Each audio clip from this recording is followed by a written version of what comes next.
Hello listeners and welcome to the first program in our series. Let's learn about computer studies, which is produced for grade 10 and 11 and anybody else who's interested in the subject.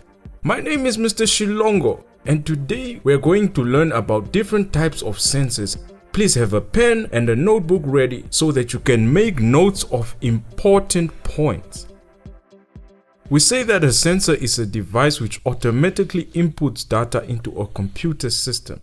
This data is constantly changing and can be measured. In other words, sensors are used to detect physical quantities outside a computer, such as light, temperature, and pressure. Let's look at a different type of sensor and their purposes. At the end of this program, you should be able to discuss the use of different types of sensors used for automated input. For example, in control and monitoring applications. Light or infrared, temperature, humidity.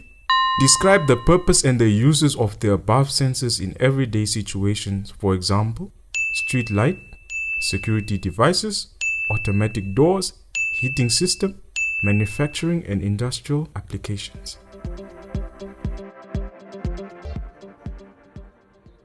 Wow, Martha, have you seen that? When I entered the Puma service station coffee shop, the door opened itself. I wonder how it works. It must be magic. It is magic. I'm kidding. I heard there's a sensor that detects your movement, but I really don't know that much.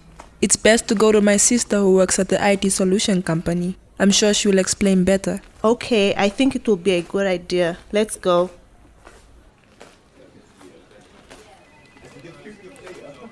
Good morning, sir. Good morning, Martha. Are you here to see your sister? Yes, sir. Is she around? Yes, just go in her office. Okay, thank you. You're welcome.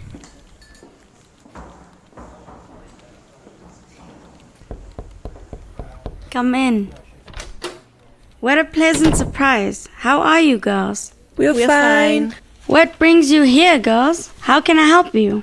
We actually want to know how the sensor works. Okay. There are different types of sensors, and each sensor has their own purpose.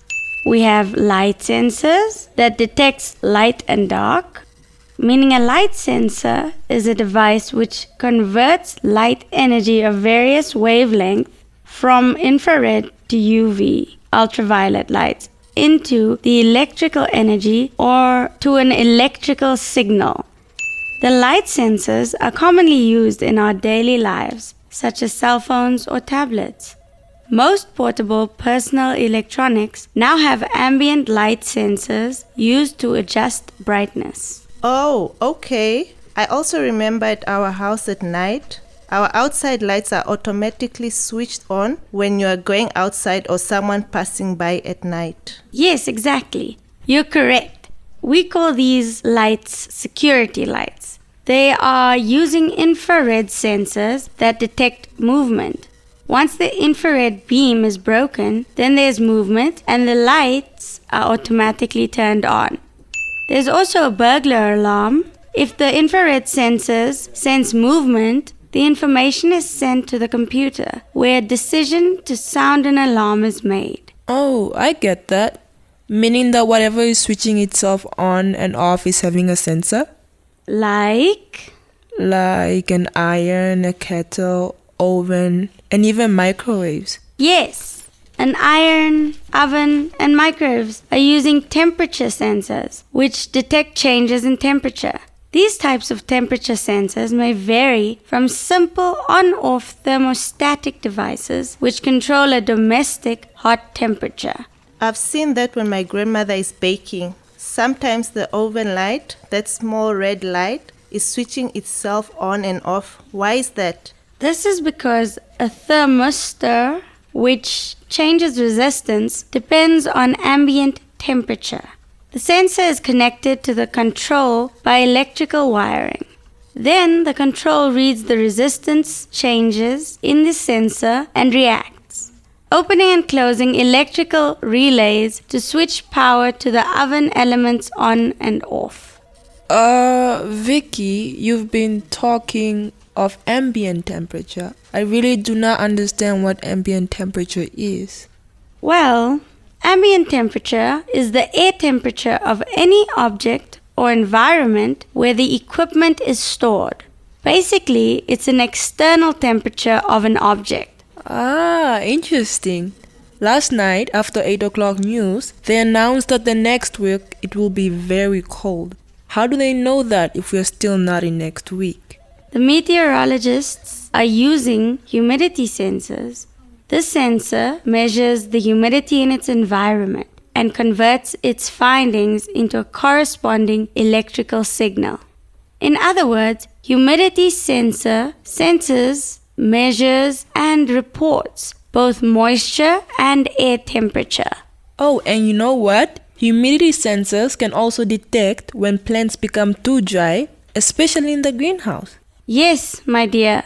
Greenhouse also uses humidity sensors and temperature sensors. Sensors are placed in the soil to measure moisture content. Oh, now I understand.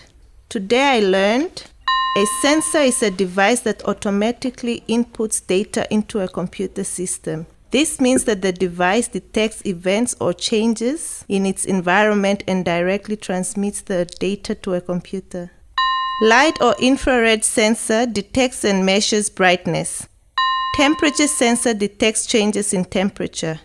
And a humidity sensor measures the amount of moisture in the air along with its temperature.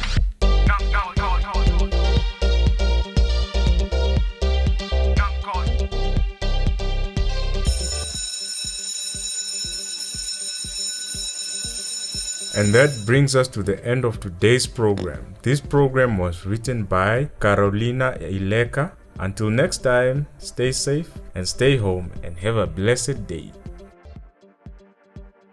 This program was brought to you by NAMCOL with funding from the Ministry of Education, Arts and Culture and the Commonwealth of Learning.